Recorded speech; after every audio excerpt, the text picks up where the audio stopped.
اللهم صل على محمد وعلى آل محمد كما صليت على إبراهيم وعلى آل إبراهيم إنك حميد مجيد. اللهم بارك على محمد وعلى آل محمد كما باركت على إبراهيم وعلى آل إبراهيم إنك حميد مجيد. أما بعد فأعوذ بالله من الشيطان الرجيم. بسم الله الرحمن الرحيم. وأما من خاف مقام ربه ونهى النفس عن الهوى فإن الجنة هي المأوى.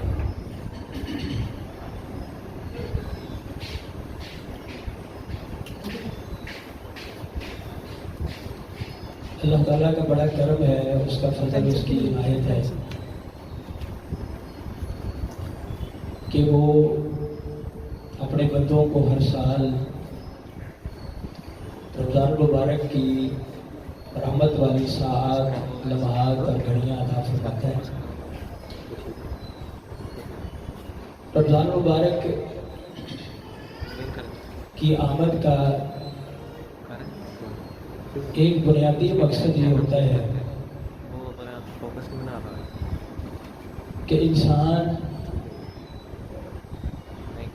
اپنی خواہشات کی پیروی سے نکل کر اپنے اللہ کی غلامی میں آنے کا عزم کر لے. 11 مہینوں میں انسان کی جو بھاگ دوڑ ہوتی ہے، اپنی جی چاہی، اپنی من چاہی کے لیے انسان کی وہ دوڑ کچھ دیر کے لیے ختم ہو جائے اور اسے اس بات کا احساس ہو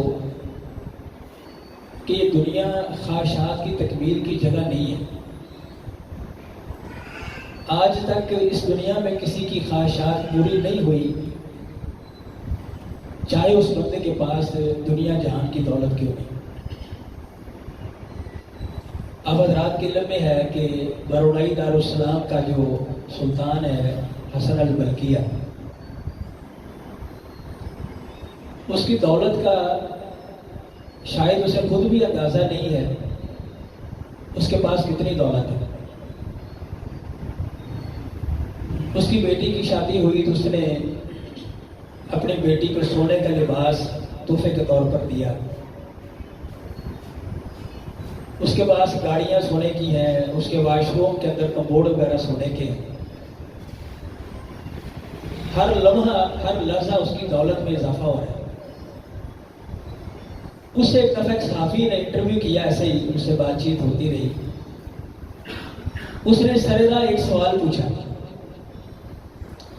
اس نے کہا سلطان، آپ کی دل کی کوئی خواہش ایسی ہے جو بھی پوری نہ ہوئی ہو؟ اس کا جواب یہ تھا کہ ہاں، میری کچھ خواہشات ایسی ہیں جو بھی پوری نہیں ہوئی. تو یہ دنیا، یہ خواہشات کی تکمیل کی جگہ ہی نہیں. ایک مومن کی خواہشات تو جنت میں جا کے پوری ہونی ہے کہ وہاں پہ جو چاہے گا وہ حاصل کر لے گا، جو چاہے گا وہ اسے مل جائے گا. یہ جو چاہے گا مل جائے گا، جو میں چاہوں مجھے مل جائے گا. اس کے لیے جنت ہے. دنیا کے اندر یہ ناممکن ہے، تو ایک ناممکن کو حاصل کرنے کی کوشش کرنا، انسان اپنے وقت کو ضائع کرتا ہے. وہ ایک حکایت بیان کرتے ہیں نا بزرگ. ایک آدمی بادشاہ تھا، بادشاہ کا بیٹا پیدا ہوا. اس نے اپنے خزانوں کے منہ کھول دیے. لوگوں کو اس نے بڑا ان کو انعامات دیے، ان کو تحائف دیے بیٹے کی خوشی میں. ایک درویش سا بندہ بھی آ گیا. اس کے پاس ایک کشکول تھا. اس نے کہا بادشاہ یہ کشکول بھر دے. اس نے کچھ اس میں پیسے ڈالے، اور بڑھتا گیا. اس نے کچھ اور ڈالے، پھر بڑھتا گیا. دولت کے اس نے انبار اس کے اندر ڈال دیے، کشکول بڑھتا گیا. بادشاہ نے کہا یہ کیسا کشکول ہے جو بھرتے ہی نہیں ہے. اس بندے نے سر بات سمجھانی تو اس نے کہا بادشاہ سلامت، یہ خواہشات کا کشکول ہے، اسے صرف قبر کی مٹی بھر سکتی ہے. دنیا کی کوئی طاقت خواہشات کے کشکول کو بھر نہیں سکتی. اور یہ رسول اکرم علیہ الصلوۃ والسلام کی تعلیم بھی ہے اور یہی نبی علیہ السلام کی پیشین گوئی بھی ہے کہ بندہ ہے، بندے کی فطرت ایسی ہے، ایک وادی سونے کی ہو خواہش کرے گا ایک اور ہو، دوسری آتی ہے تیسری کی خواہش کرے گا، یہ خواہش بڑھتی جاتی ہے حتیٰ کہ وہ قبر کے اندر جا سوتا ہے اور قبر کی مٹی جا کے اسی خواہشات کا جو گلا گھونٹتی ہے۔ تو رمضان کے دن راتیں ہمیں یہ سمجھا، ہمیں اللہ نے روک دیا، کھانے سے روک دیا، پینے سے روک دیا، جائز ضروریات سے بھی اللہ نے روک دیا۔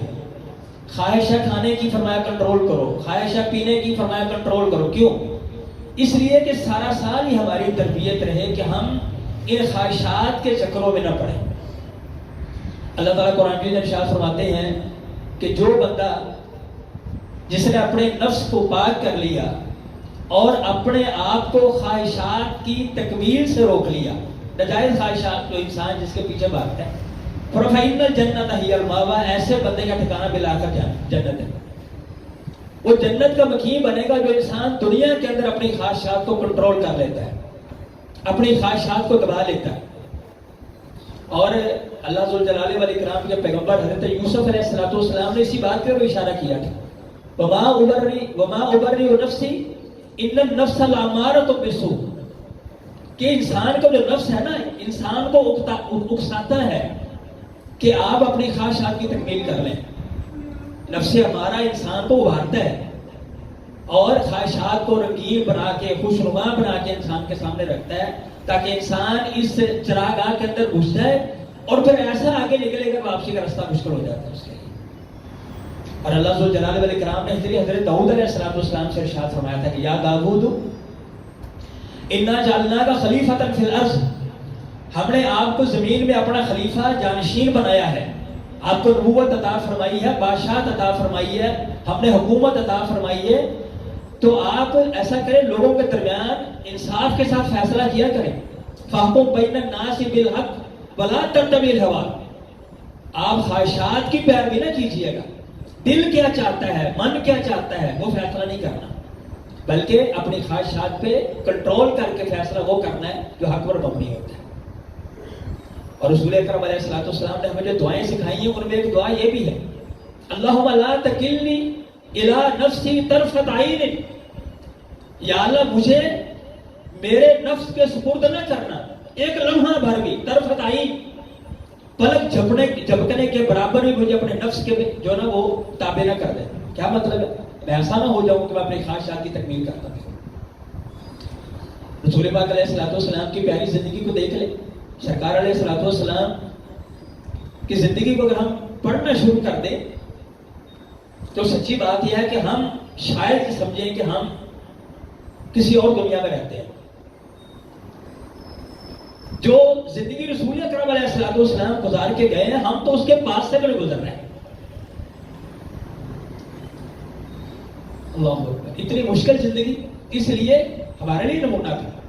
حالانکہ آفر یہ تھی، محبوب آپ چاہیں اور پہاڑ کو سونے کا بنا دیتے ہیں، آپ کے لیے کمی نہیں ہے کوئی بھی، لیکن نبی اکرم علیہ السلام اس بات کو قبول نہیں فرمایا کہ الہی میں یہ پسند ہی نہیں کرتا۔ نبی علیہ السلام کا جو بستر مبارک تھا وہ کھجور کی چھال سے بنا ہوا، کھجور کی شاخوں سے بنا ہوا۔ سیدہ کائنات سیدہ عائشہ رضی اللہ تعالیٰ عنہ فرماتی ہیں کہ ہم نے اس کے اوپر ایک چادر بچھائی ہوئی تھی، نبی علیہ السلام کے بستر پر ایک چادر بچھائی ہوئی تھی۔ کہتے ہیں نبی علیہ السلام جب آرام کرتے بستر پر تو آپ جانتے ہیں گرمیوں کے دنوں میں آدمی اپنا یہ قمیص وغیرہ اتار لیتا ہے، تو نبی پاک علیہ السلام کے پاک وجود پر اس کے نشانات پڑ جاتے تھے۔ کہتے ہیں ایک دن میں نے وہی جو چادر جو نبی علیہ السلام کے بستر پر بچھاتے تھے، میں نے اس چادر کو دوہرا کر دیا، کچھ نہیں کیا، اس چادر کو ڈبل کر دیا۔ نبی علیہ السلام روٹین میں تشریف لائے، آپ نے آرام فرمایا، کچھ دیر زیادہ نیند لی نبی علیہ السلام نے، تھوڑا سا زیادہ آرام کیا۔ جب اٹھے فرمایا عائشہ آج کیا وجہ ہے؟ میں نے روٹین سے ہٹ کر جو میں نے آرام کر لیا، مجھے ذرا گہری نیند آئی، یہ کیا سبب تھا؟ انہوں نے یا رسول اللہ کوئی بھی ایسا ہم نے کام تو نہیں کیا، بس وہ آپ کے بستر پر ایک چادر تھی اس کو ہم نے ڈبل کر دیا تھا۔ نبی اکرم علیہ السلام نہیں عائشہ میں اتنے آرام کو پسند نہیں کرتا، تو ویسے وہ سادہ چادر سنگل چادر رہنے دو، میں ڈبل چادر پسند نہیں کرتا۔ اسے کہتے ہیں اپنی خواہشات پہ کنٹرول کرنا. اب ہر انسان کی ضرورت ہے. نبی علیہ السلام نے اجازت دی ہے اچھا بستر انسان کے پاس ہو. حدیث میں اس کی بہت ساری تفصیلات موجود ہیں. ہمارے بھائی مولانا عبد المالک نسیم صاحب حفظہ اللہ تعالی، ان سے آپ سنتے بھی رہتے ہیں، ان سے پوچھیں. نبی علیہ السلام نے حدیث میں موجود ہے انسان کا بستر نرم ہو، انسان کا بستر اچھا ہو، یہ کوئی حرج والی بات نہیں ہے. لیکن رسول اکرم علیہ السلام نے اس ضرورت کو بھی خواہش سمجھا اور اس کو پورا نہیں فرمایا. اس لیے یہ درس دیا امت کو کہ یہ دنیا یہ خواہشات کی تکمیل کی جگہ نہیں، خواہشات کے پیچھے نہیں بھاگنا چاہیے. حضرت ابوبکر صدیق رضی اللہ تعالیٰ عنہ مسلمانوں کے پہلے خلیفہ ہیں، خلیفہ بلا فصل ہے رضی اللہ تعالیٰ عنہ. ان کا دور خلافت ہے. ایک دفعہ اپنے اہلیہ سے کہنے لگے کہ میرا جی چاہتا ہے کہ میں کھانے میں کوئی میٹھی چیز استعمال کروں، میٹھا کھانے کو جی چاہتا ہے. اب یہ کوئی ایسی خواہش نہیں ہے جس میں بندہ کوئی انگلی اٹھا سکے کہ یہ کھانے کے ساتھ میٹھا کیوں کیا وجہ ہے، یہ تو نہیں ہونا چاہیے. ایسا کوئی سین نہیں ہے. اس طرح کی چیزیں ہم اگر باہر ہوٹل پہ جاتے ہیں کھانا کھانے کے لیے، ہوٹل جب کرتے ہیں تو بہت سی چیزیں بس روٹین میں آ جاتی. یہ کوئی ایسا انوکھا کام نہیں تھا، انوکھی خواہش نہیں تھی. لیکن دل میں ایک چیز پیدا ہوئی. کچھ دن گزرے، ان کی اہلیہ نے ایک میٹھی چیز آٹے کی بنی ہوئی ان کے سامنے میٹھی ڈش رکھ دی. اس میٹھی ڈش کو دیکھا تو فرمانے لگے بھی یہ آٹا کہاں سے آیا؟ میں تو بیت المال سے اتنا ہی لیتا ہوں جتنا روزانہ کی ضرورت ہوتی ہے، تو یہ تم نے ہٹ کے چیز بنائی ہے، یہ کیسے بنائی؟ وہ فرمانے لگے کہ بات یہ ہے کہ آپ نے ایک دن اظہار کیا تھا میرا میٹھا کھانے کو جی چاہتا ہے، تو جو روٹین میں ہمارے پاس آٹا آتا ہے میں اس میں سے اتنا سا میں ایک سائڈ پہ کرتی رہی. کچھ 4-5 دن میں نے اس کو سائڈ پہ کیا تو تھوڑا سا بن گیا، تو میں نے آپ کے لیے یہ تھوڑی سی سویٹ ڈش تیار کر دی. اللہ اکبر. حضرت بکر صدیق رضی اللہ تعالیٰ نے بیت المال کے امین کو بلوایا.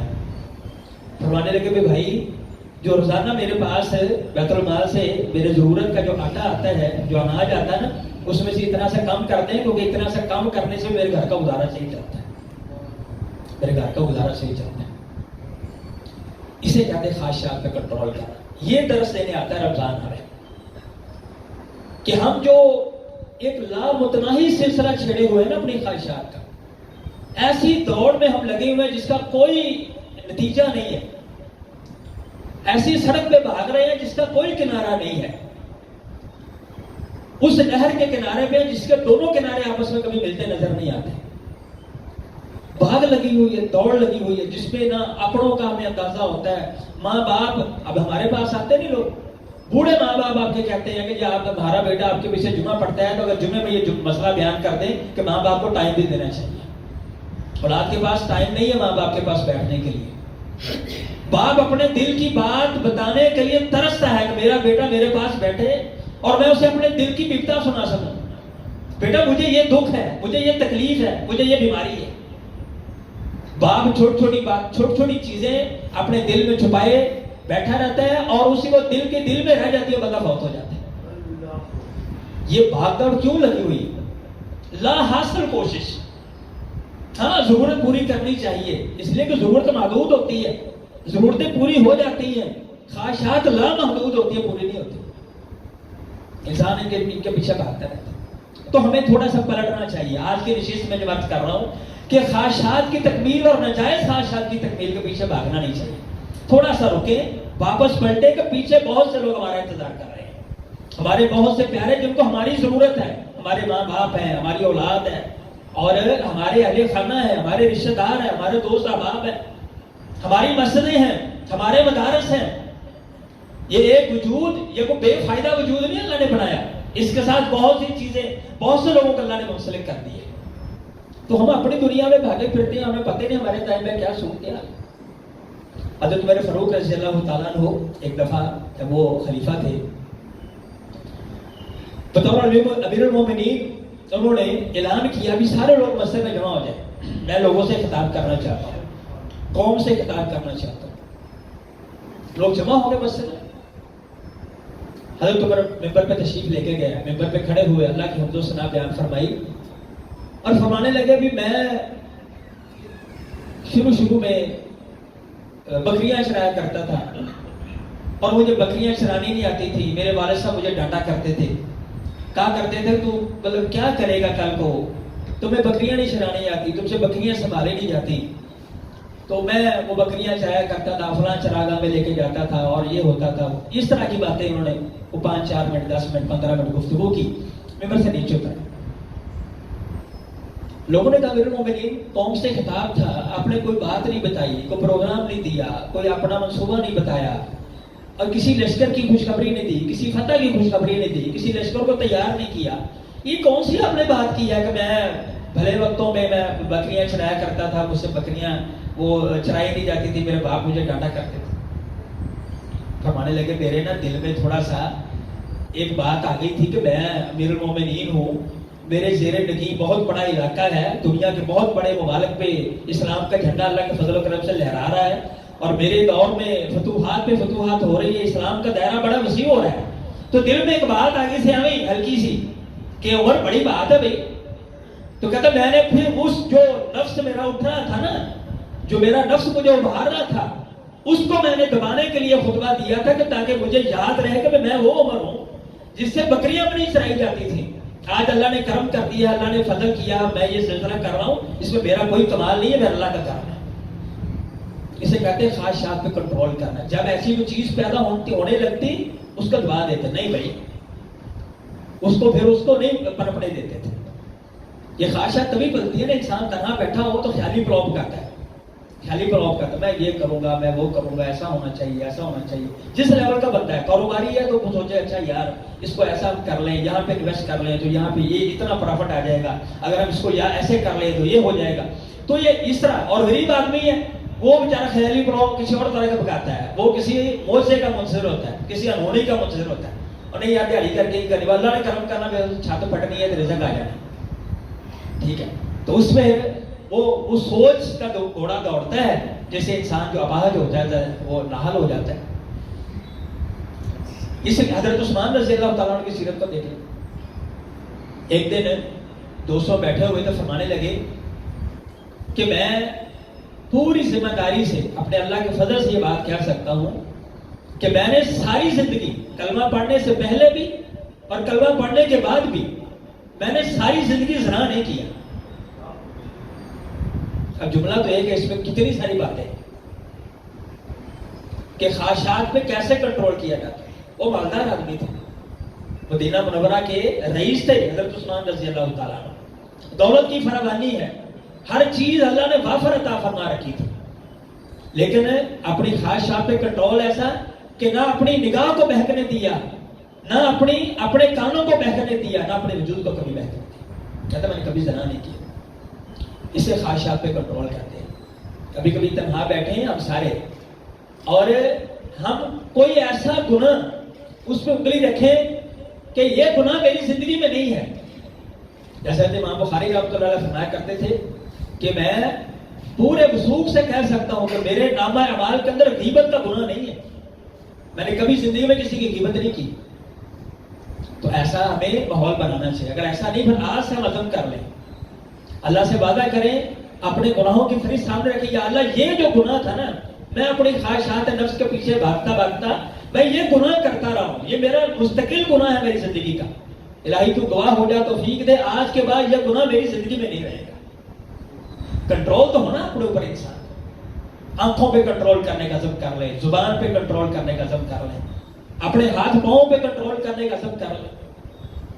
تو یہ جو عزم ہے یہ اصل رمضان ہمیں بتانے آتا ہے, یہ سکھانے آتا ہے. اگر ہم نے یہ چیز سیکھ لی تو رمضان ہمارے لیے فائدہ مند ہے. رمضان ہمارے لیے مفید ہے. اور اگر ہم نے یہ تربیت اپنی نہ کی, پھر اجر تو ہم نے لے لیا روزہ رکھنے کا, قیام کرنے کا, اللہ اجر تو انشاءاللہ تعالیٰ فرمائیں گے, ہمارا بیلنس تو بڑھ جائے گا اجر کا. لیکن جو تربیت ہماری ہونا تھی وہ پھر وہی ہوگا کہ جیسے ہی چاند طلوع ہوگا عید کا تو تربیت ہمیں نظر آ جائے گی بازاروں میں کہ ہم نے رمضان میں کیا کھویا تھا, کیا پتہ تو چل جانا اسی رات تھا کہ ہم نے اپنے آپ کو کیسے رمضان کے اندر ہم نے ایسے اپنے آپ کو کھپایا تھا, ہم نے اپنے کیا تربیت کی.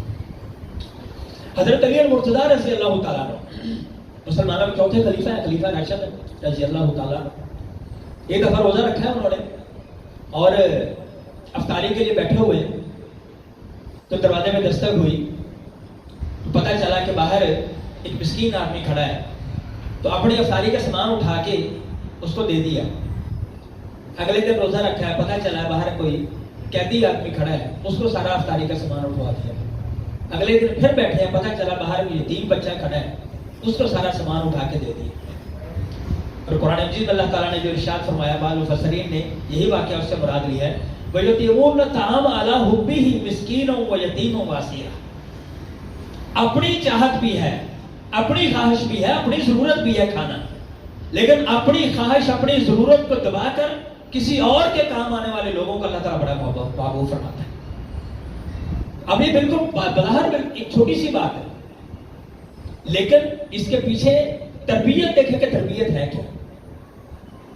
انسان اپنی کھانا ہے، ضرورت اس کی، اس کے سامنے پڑھو اور وافر بھی نہیں ہے۔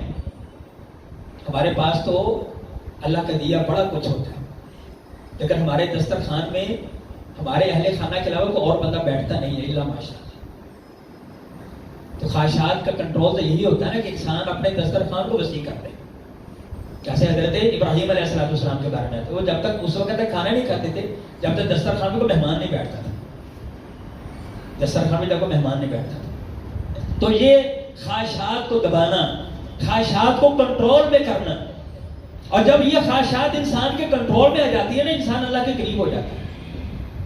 پھر انسان اللہ کے اتنا قریب ہو جاتا ہے، اللہ فرماتا ہے بندے تو ٹھیک ہے، تو نے اپنی خواہشات کو دبا دیا، تو نے پہلا پاؤں اپنی خواہشات کو رکھا ہے نا، اب تیرا دوسرا پاؤں میری جنت میں ہوگا۔ بھائی جنت ہی الماء، جنت تیرا ٹھکانا ہوگی، جنت تیری منتظر ہے کہ تو نے زندگی ایسے گزاری ہے جیسے میں نے تمہیں حکم دیا تھا۔ ایک بہت بڑے ولی گزرے ہیں، بشر حافی ان کا نام ہے، کتاب التوابین میں علامہ ابن قدامہ رحمۃ اللہ علیہ نے تفسیر کے ساتھ ان کا واقعہ لکھا ہے۔ حافی کہتے ہیں ننگے پاؤں رہنے والے کو۔ تو یہ پہلے لہو و لعب کے بڑے شوقین تھے، گھر کے اندر جو اس طرح کا شباب کباب کی محفلیں جمع کرتی تھی، دوست جمع ہوا کرتے تھے۔ کہتے ہیں دفعہ ان کے دروازے پہ کوئی بندہ آیا، اللہ کا بندہ، اس نے آ کے دستک دی، غلام باہر آیا تو اندر سے آوازیں آ رہی تھی جیسے عام طور پہ لہو و لعب کی ہوتی ہیں، موسیقی کی آوازیں، اور یہ وہ جو دروازے پہ آیا تھا نا درویش آدمی، اس نے کہا یہ کسی آزاد کا گھر ہے یا غلام کا گھر ہے؟ انہوں نے کہا یہ آزاد کا گھر ہے، غلام تو نہیں ہے۔ فرمانے کہا ہاں آزاد کا گھر ہی لگتا ہے، یہ مادر پدر آزاد کا گھر لگتا ہے۔ اگر یہ اللہ کے غلام کا گھر ہوتا، اس گھر کے اندر اللہ کی نافرمانی کی آوازیں نہ آ رہی ہوتی۔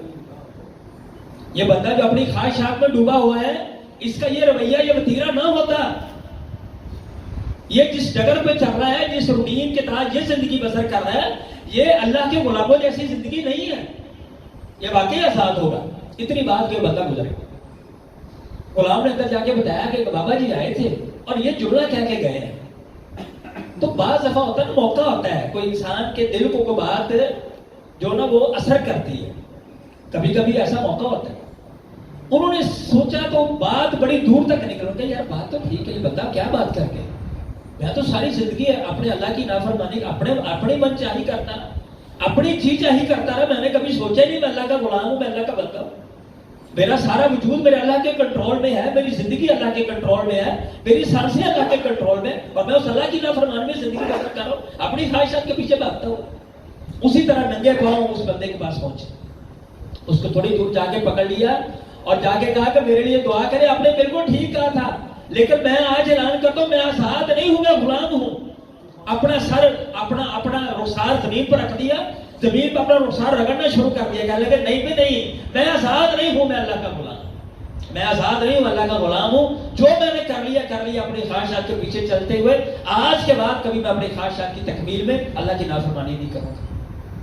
اور پھر ایسا منظر بدلا کہ وہ بندہ جو لہو و لعب کا شوقین تھا، جس کے گھر سے اس طرح کی آوازیں آیا کرتی تھی، اس کے گھر وہی گھر ہے، وہی بندہ ہے۔ حالات بدلے ہیں جب خواہشات پہ کنٹرول کر لیا، جہاں پہ گانوں کی آوازیں آیا کرتی تھی، موسیقی کی آوازیں آتی تھی، وہاں سے اللہ کے قرآن کی آوازیں آئی۔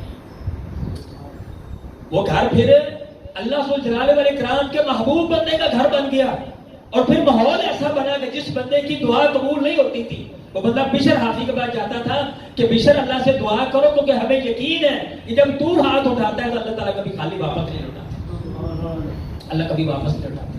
انسان جب خواہشات پہ کنٹرول کرنے والا بن جاتا ہے پھر کسی کو کہنے کی ضرورت نہیں ہے، پھر وہ اپنے اللہ سے بات کرتا ہے۔ پھر رسول اکرم علیہ السلام کی حدیث کو یاد کریں، نبی پاک علیہ السلام کہتا اللہ کے کیسے کتنے ایسے بندے اگر اللہ پہ قسم ڈال دیں اللہ ان کی قسم کو کبھی ضائع نہیں جانے دیتا کہ میرے بندے نے میرے اوپر قسم ڈال کے بات کے میں پورا ضرور کروں گا۔ وہ بندے کون ہوتے ہیں؟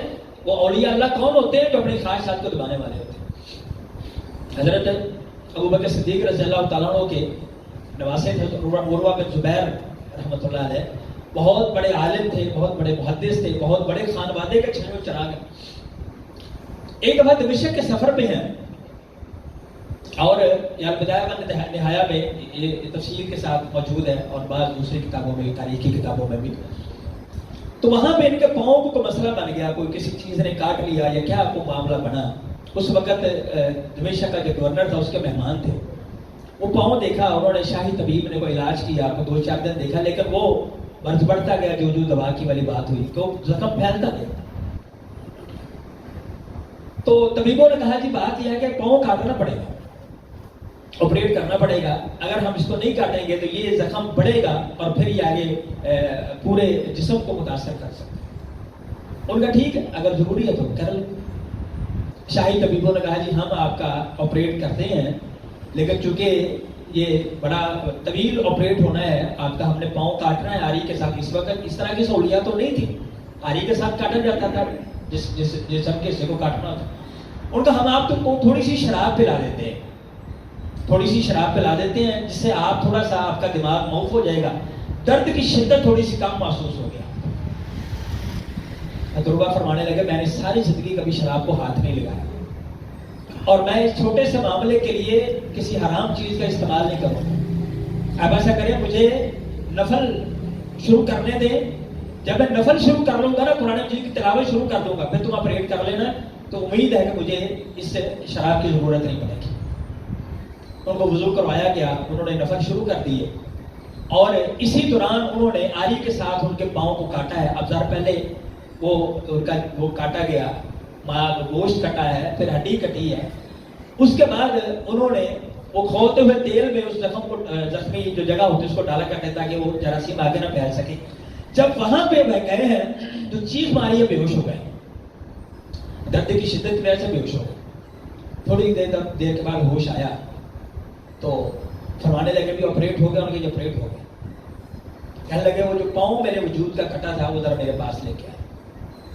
اس پاؤں کو ان کے پاس لایا گیا، اس پاؤں کو ہاتھ میں پکڑ لیا، فرمانے لگے اے میرے پاؤں، تو میرے وجود کا حصہ رہا ہے بڑی دیر تک، تو نے بڑی دیر تک میرے ساتھ وفا نبھائی ہے اور تو میرا بوجھ اٹھاتا رہا، تو مجھے لے کر چلتا پھرتا رہا ہے، لیکن ایک بات یاد رکھنا، آج موقع ایسا ہے تو میرے سے جدا ہو گیا، لیکن تو دعا رہنا کہ میں تیرے ساتھ تجھے لے کر اپنی خواہشات کی تکمیل میں کبھی بھی اللہ کی حرام کا راستے پر نہیں گیا تھا، میں نے کبھی حرام کا ارتکاب نہیں کیا تھا، میں تیرے ساتھ کبھی ایسی جگہ پہ نہیں گیا تھا جہاں پہ اللہ کی نافرمانی ہو رہی ہے۔ یہ وہ لوگ، یہ وہ اسوہ ہے، یہ وہ درس ہے جو ہم آج اس نشست میں اپنے لیے اور آپ حضرات کے لیے لے کے آئے ہو کہ ہمیں ان خواہشات کو تھوڑا سا دبانا چاہیے، ان خواہشات پہ تھوڑا سا کنٹرول کرنا چاہیے تاکہ ہم اس بوجھ سے آزاد ہوں، پھر ہمیں نماز کو لطف آئے گا، پھر ہمیں سجدوں کا مزہ آئے گا اور پھر ہم دعا کریں گا میری بات کو سما کے دیکھیں۔ میں نے پہلے کہا کہ ایک دفعہ ایک گناہ کو چھوڑنے کا عزم کریں پھر ہاتھ اٹھائیں، خدا کی قسم آپ ہاتھ اٹھائیں گے، آپ کو اللہ سے مانگتے ہوئے لطف آئے گا اور آپ اس طرح محسوس جیسے آپ اللہ سے باتیں کر رہے ہیں۔ انسان ایک دفعہ خواہش کو چھوڑنے والا تو بنے، پھر اللہ بندے سے اپنا وہ رابطہ مضبوط کرتے ہیں، اللہ بندے کے ساتھ وہ معاملہ کرتے ہیں جو اللہ پھر اپنے خاص بندوں کے ساتھ فرمایا کرتے ہیں۔ عبادت کا لطف، عبادت کا مزہ، دعا کی قبولیت، اللہ کا قرب اور پھر اللہ کی جنت۔ اللہ ذوالجلال والاکرام ہمیں جو یہ چند ساعات باقی ہیں، خاص طور پہ یہ طے کراتے ہیں، بہت قیمتی لمحات ہمارے پاس باقی ہیں، ان لمحات کو ہم ضائع نہ کریں اور ان لمحات کو اس طرح ہم استعمال کریں کہ یہ کل ہمارے لیے کام آنے والے بن جائیں۔ اللہ ذو الجلال مجھے اور آپ کو عمل کی توفیق عطا فرمائے۔ وآخر دعوانا الحمدللہ رب العالمین۔